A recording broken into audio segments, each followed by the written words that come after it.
आपको भी पता होगा श्रीलंका के अंदर हाईएस्ट सिविलियन अवार्ड मिला है पीएम मोदी को, और हर तरफ चर्चे पीएम मोदी के हैं। और पीएम मोदी फर्स्ट इंडियन ऐसे प्राइम मिनिस्टर हैं आई थिंक सो कि जिनको सबसे हाईएस्ट, सबसे ज्यादा हाईएस्ट सिविलियन अवार्ड्स दिए गए हैं। और अगर हम देखें तो पीएम मोदी को एक ग्लोबल साउथ लीडर भी माना जाता है। उन्होंने कहा कि भारत की बड़ी इंटरनेशनल अप्रोच है, कुछ अप्रोच है हमें भी बता दें जिसकी वजह से उन्हें सऊदी अरब भी हाई सिविलियन अवार्ड दे रहा है, श्रीलंका भी दे रहा है, यूएई भी दे रहा है, अमेरिका में भी उनकी बड़ी आओ भगत होती है, ठीक है। और मैं कहती हूँ कि पूरी दुनिया में सब वाह वाह मोदी छा गया, मोदी आ गया, भारत आ गया। तो ये इतनी जल्दी 10-15 सालों में ये कैसे मुमकिन हो सकता है? क्या वजह हमारे नेबर्स के साथ रिलेशन बेहतर क्यों नहीं है? और इंडिया, हमें तो ये यहाँ पे मीडिया पे बताया जाता है कि भाई इंडिया के गिर्द जितने भी उसके नेबर कंट्री है ना, इंडिया उन्हें दबा के रखता है। लेकिन क्या वजह है? श्रीलंका हाईएस्ट सिविल अवार्ड दे देता है और भी इर्द गिर्द के कंट्रीज के साथ रिलेशन उनके जो है।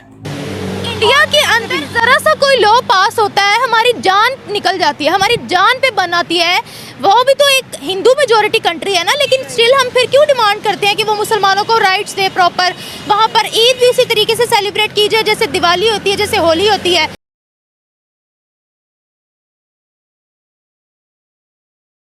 दोस्तों, मोदी जी को एक और अंतर्राष्ट्रीय पुरस्कार मिला है। श्रीलंका के राष्ट्रपति ने भारतीय प्रधानमंत्री नरेंद्र मोदी जी को अपने हाईएस्ट सिविलियन अवार्ड मित्र विभूषण पुरस्कार से सम्मानित किया है। पिछले 10 सालों में मोदी जी को ये लगभग 22वां अंतर्राष्ट्रीय सम्मान जो उनको मिल रहा है। और इसी के साथ प्रधानमंत्री नरेंद्र मोदी ने इतिहास रच दिया है। वो भारत के पहले प्रधानमंत्री हैं जिसको इतने अधिक अवार्ड मिले हैं। और इनमें एक रोचक बात यह भी है कि अवार्ड देने वाले देशों में लगभग 7 मुस्लिम देश भी हैं। Afghanistan, Kuwait, UAE, Saudi Arabia, Maldives, Bahrain आदि। हमें कह सकते हैं इस समय मोदी जी का डंका बज रहा है।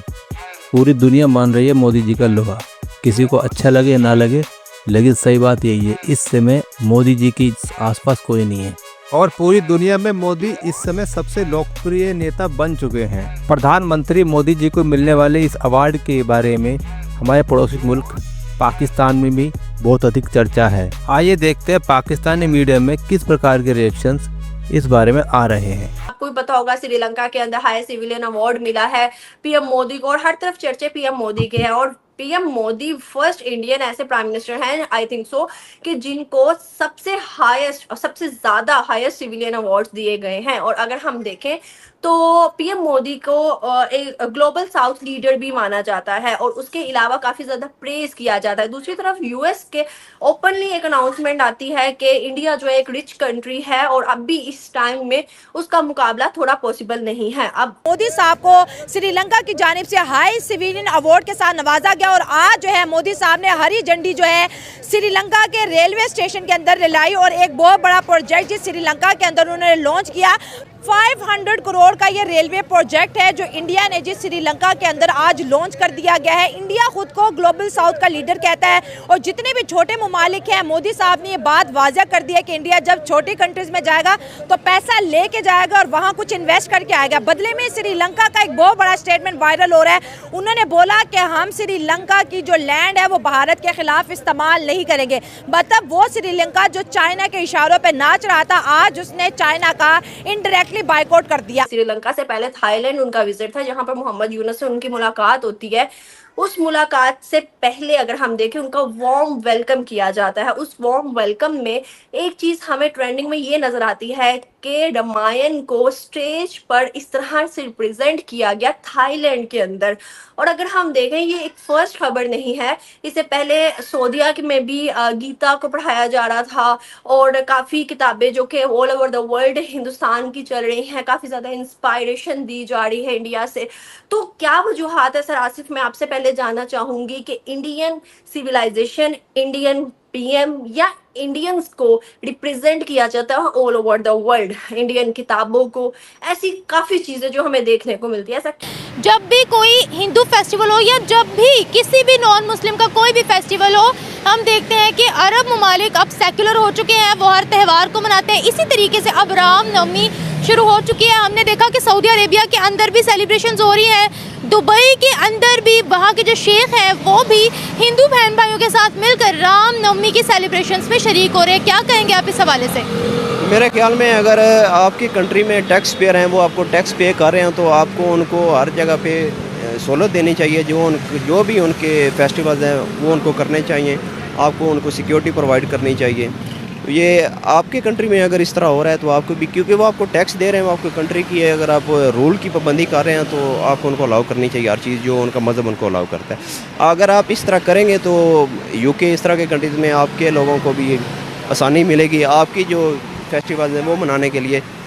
तो फिर ये इस तरह का मसला नहीं बनेगा जिस तरह के बन जाता है कि आप नमाज नहीं पढ़ सकते सड़क पे, वो भी आपको कुछ नहीं कहेंगे क्योंकि वो आपकी कदर करेंगे और आप उनकी कदर करेंगे। क्या वजह हमारे नेबर्स के साथ रिलेशन बेहतर क्यों नहीं है? और इंडिया, हमें तो ये यहाँ पे मीडिया पे बताया जाता है कि भाई इंडिया के गिर्द जितने भी उसके नेबर कंट्री है ना, इंडिया उन्हें दबा के रखता है। लेकिन क्या वजह है? श्रीलंका हाईएस्ट सिविल अवार्ड दे देता है और भी इर्द गिर्द के कंट्रीज के साथ रिलेशन उनके जो है। पाकिस्तान से कोई जाता है तो फिर पाकिस्तानी कल्चर को रिप्रेजेंट क्यों नहीं किया जाता? इवन के लास्ट कुछ ऐसी खबर्स निकल रही थी और ये कहा जा रहा था कि पाकिस्तान मतलब बैगर्स के नाम से जाना जा रहा था अभी सऊदी और दुबई के अंदर। अगर हम देखें तो सर हमारे लिए तो ट्रेंड इस तरह का सेट हो रहा है, या तो टेररिस्ट कहा जाता है या बैगर्स कहा जाता है या मतलब लोएस्ट इकोनॉमी कहा जाता है। मतलब हमारे कल्चर को रिप्रेजेंट क्यों नहीं किया जाता? इवन के अगर हम बाहर के ममालिक में इंडिया पूछे उनसे कि इंडिया कौन है, बच्चा जानता है, पाकिस्तान कौन है पता ही नहीं होता। मैंने वीडियोस देखी हैं। जलवा है हमारा। क्या वजह है कि पाकिस्तान के जो पॉलिटिशियंस हैं, प्राइम मिनिस्टर की बात कर लें या जो भी सीनियर पॉलिटिशियंस हैं, दुनिया के दूसरे कंट्रीज में जाते हैं, उन्हें उस तरीके से प्रोटोकॉल नहीं दिया जाता जैसा कि देना चाहिए? शायद दुनिया की 5वीं बड़ी आबादी है, हम 6ठी बड़ी आबादी, 5वीं बड़ी आबादी है। इंडिया की बात करें, श्रीलंका में उनके प्राइम मिनिस्टर गए हैं, उन्हें हाईएस्ट सिविल अवार्ड दिया है। अगर बात करें वो ट्रेड कर रहे हैं अपने नेबर कंट्रीज के साथ, क्या कहना चाहेंगे? पता नहीं काफी देर से ऐसी है कि जो हमारे सियासतदान या हमारे लोग हैं उनको पता नहीं क्यों निचले दर्जे का समझा जाता है या उनको ऐसे हकारत की निगाह से देखा जाता क्या है। वजह क्या हो सकती है? इसकी वजह में भी हमारी जो लाइफस्टाइल है हमारा, में भी हम लोग उस तरह तरक्की नहीं कर पाए जो दूसरे ममालिक कर चुके हैं, और वो जिस मुकाम पे पहुंच चुके हैं हम अभी उस मुकाम तक नहीं पहुंचे हैं। कोई ऐसा मुल्क है जो IMF से 25-26 दफा लोन लिया सवाए हमारे? अगर हो तो बताना। हम लोन लेते हैं, ठीक है, उसके बाद उसकी किस्त जो सी वो वापस नहीं करते, ठीक है, वो जो किस्त है वो भी नया लोन बन के उनको वापस चली जाती है, ठीक है। वो हाथ पकड़ लिया सर पे कि यार ये हम भी आज भीख ही मांग रहे अगर हैं। श्रीलंका उस टाइम पे डिफॉल्ट हुआ था ना तो इस वक्त पाकिस्तान भी डिफॉल्ट हो चुका है, ठीक है। बस ये शो नहीं हो रहा कि ये डिफॉल्ट हो चुका है, हम वैसे डिफॉल्ट है। जो अमेरिका का पैसा है इस टाइम हमारे पास, हम उसी के ऊपर, हमारे पाकिस्तानी के पास बहुत पैसा है, ये मुल्क कभी डिफॉल्ट अवाम के पास पैसा है, मुल्क जो सा मुल्क का खजाना वो खाली है। हाँ। अभी भी देखो अवाम के पास पैसा क्यों है भाई? टैक्स ही नहीं कोई देता ना, मसला तो सारा ये है। तो अब मरियम नवाज ने टैक्स लगाए तो है, हर हाँ। चीज पे टैक्स लगा दिया है, हाँ। ठीक है। अब जो टैक्स लगा तो देखें क्या तरक्की होती है इसके इतना ऊपर। टैक्स लगा दिया कि मरने पे भी टैक्स लग गया। अरे ना, शहबाज शरीफ साहब बता रहे थे कि किसी भी देश में जाते हैं तो वो उनके देश के लोग कहते हैं, हम नहीं कह रहे हैं ये भाई साहब, आपकी दिक्कत है ना आपके समाज की कि आपके चीजों को कोट करो तो आप कह रहे हैं कि जी तुम तो हमारी खिलाफ बोलते हो। आपका माइंडसेट ही बड़ा अजीब सा है। तो इसलिए मैंने नहीं कहा है, ये आपके नवाज शरीफ साहब कह रहे हैं कि हम कहीं भी जाते हैं तो कहते हैं तो मांगने आया होगा। आपका स्टेट से लेके इंडिविजुअल तक, आपकी हुकूमत से लेके अफराद तक सब भीख मांग रहे भाई, और वो आपको मांगना ही है। आपने अपनी जड़ों को काटा है भैया, ऐसे थोड़े होगा। बहुत बड़ी कीमत पे कर रहे हैं आप मुसलमान बने रहने के लिए भारतीय तरीके से। और भी बहुत से मुसलमान हैं, इंडोनेशिया के मुसलमान हैं, वो कहते हैं भाई संस्कृत हमारी रूट भाषा है, लेकिन आप जिस तरीके का मुसलमान बनना चाह रहे हैं उसकी कीमत आपको बहुत बड़ी पे करनी पड़ेगी। अच्छा, जो मुसलमानों के देश हैं वहाँ पर किसी भी किस्म की गैर मुस्लिम्स की एक्टिविटीज़ नहीं होनी चाहिए, आप ये कह रहे हो? हाँ जी बिल्कुल, ऐसा नहीं होना चाहिए। हम इस चीज़ को कैसे वो इन कर सकते हैं ऐसा मुस्लिम? तो लेकिन जो अगर वहाँ पर गैर मुस्लिम बसते हैं, हम उनके हकूक़ कैसे सल्ब कर सकते हैं? इंसानियत इस चीज़ का हकूक़ का ये मतलब तो नहीं है ना कि हम उनके मज़हब को आपने यानी कंट्रीज़ में इन करें। इंडिया के अंदर ज़रा सा कोई लॉ पास होता है, हमारी जान निकल जाती है, हमारी जान पे बन आती है। वो भी तो एक हिंदू मेजोरिटी कंट्री है ना, लेकिन स्टिल हम फिर क्यों डिमांड करते हैं कि वो मुसलमानों को राइट्स दे प्रॉपर? वहाँ पर ईद भी इसी तरीके से सेलिब्रेट कीजिए जैसे दिवाली होती है, जैसे होली होती है। अब आपसे एक सवाल करूंगा। आपने बोला अभी तक हम नेशन नहीं है, यूनिटी नहीं है। वो यूनिटी कैसे है कि ये मेरा आपसे सवाल है। लेकिन आपने बोला हमारे जो इश्यूज चल रहे हैं, तो इंडिया में भी तो हिंदू भी हैं, मुसलमान भी हैं, सिख भी हैं, क्रिश्चियन भी हैं, और भी मजहब के लोग होंगे, तो वो इश्यूज वहां पे भी होंगे। लेकिन क्या वजह उनका इंटरनेशनल लेवल पे जो इमेज है, क्या वो अपनी खबर नहीं बाहर आने देते? इस वजह से ये चीजें हैं, ये क्या वजह है? क्या वो मिल के रह रहे हैं? नहीं, ये बस होता है पॉलिटिकल प्रोपेगेंडा भी होता है। कुछ मामले इस तरह के होते हैं जिस तरह के अवाम को दिखाया कुछ जाता है, कुछ लोगों को वर्गलाया जाता है, कोई बातें करके, कुछ दिखा के प्रोपेगेंडा किया जाता है ना। ठीक है। वो नफ्सा नफ्सी का आलम फसाद फैलाया जाता है। क्या आप क्या कहना चाहेंगे? सोशल मीडिया का दौर है, बिल्कुल सच आ ही जाता है, सच बाहर आ जाता है। ठीक है, हमें जो बताया जाता है कि इंडिया तो ऐसा है, इंडिया तो वैसा, हमें नजर आ रहा है इंडिया कैसा है, इंडिया कहाँ पे पहुंच चुका है वो भी हमें नजर आ रहा है। कहाँ पे पहुंच चुका है इंडिया? एक अपनी बुलंदियों पे है इस टाइम। ठीक है, हमें नजर आ रहा है India is doing their work as much well as they can. Okay, ठीक है। तो वो लोग जो है ना, उनमें आप कह रहे हैं कि अब वहाँ पे मुसलमान भी है, सिख भी हैं, ठीक है, रिलीजन को उन्होंने साइड पे कर दिया है। ठीक है, उन्होंने अपनी कंट्री को ऊपर कर लिया हुआ है। ठीक है, नेशन फर्स्ट उनके लिए, नेशन फर्स्ट हो गया। ठीक है, रिलीजन के नाम पे पहले काफी लड़ाइयाँ होती रही हैं, वहाँ पे भी, यहाँ पे भी होती रही हैं। ठीक है, होना कोई वैल्यू नहीं है, मुसलमान होना ज्यादा वैल्यू है जी। पंजाबी हिंदू है, पंजाबी मुसलमान तो एक नहीं है जी, दोनों अलग अलग हैं। आपकी तो कौमियत है, हम कौमों की जिंदगी में 60-70 साल, कौम आप लिख के रख लीजिए, अभिषेक मिश्रा से लिखवा लीजिए, आप मर जाएंगे, कौम नहीं बन पाएंगे, क्योंकि जो कौम है उसको मानते नहीं हो आप रिलीजन के आधार पे कौम बनाने चले हो। 57 कंट्री भी आप ठोक देते हो, ताल की एक है। अरबिया कुवैत को देखना, कतर को नहीं देखना चाहता। कतर और अरबिया ने एक दूसरे के ऊपर बैन लगा दिया था कुछ दिन पहले। यमन में जितना ज्यादा अरबों ने मारा है यमनियों को, उतना तो किसी ने नहीं मारा है।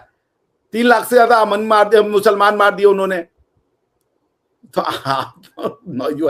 you have a knowledge which is special of its own kind, which is आप क्या चाहते हैं? आपके प्राइम मिनिस्टर जो है, हाँ। उसे जो है वो अवार्ड दिया जाए श्रीलंका में।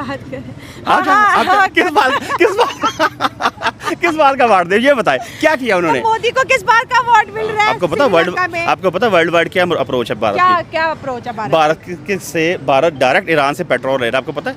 आपको आप ही बता रहे हैं, आपको भी पता होगा। अच्छा, फिर हाँ, आपने लिया था पाइपलाइन बिछाई, अमेरिका का नहीं लेना, आपकी जरूरत नहीं हुई लेने की। हाँ। वजह क्या, रीजन क्या है? फिर बात करना आप बात करना यह है कि इंटरनल स्ट्रांग नहीं है, अपनी इकोनॉमी को, आपके जो पैसे हैं उसको प्रॉपर डिवाइड अच्छा, करें फिर अवाम में। सवाल से मैं सवाल, आपने कहा कि भारत की बड़ी इंटरनेशनल अप्रोच है, कुछ अप्रोच है हमें भी बता दें जिसकी वजह से उन्हें सऊदी अरब भी हाई सिविलियन अवार्ड दे रहा है, श्रीलंका भी दे रहा है, यूएई भी दे रहा है, अमेरिका में भी उनकी बड़ी आओ भगत होती है। ठीक है, और मैं कहती हूँ कि पूरी दुनिया में सब वाह वाह, मोदी छा गया, मोदी आ गया, भारत आ गया। तो ये इतनी जल्दी 10-15 सालों में ये कैसे मुमकिन हो सकता है?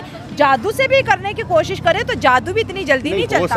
हो सकता है जब आप पॉलिसी मेकर होते हैं ना, अब 10 साल की 5 साल की पॉलिसी बनाते हैं और गवर्नमेंट स्टेबलाइज करती हैं। हाँ, सही है। जितने प्रोजेक्ट्स हैं वो अप्रोचेबल होते हैं। आपके पाकिस्तान में किस गवर्नमेंट ने 5 साल सर्वाइव किया, मुझे बताएं।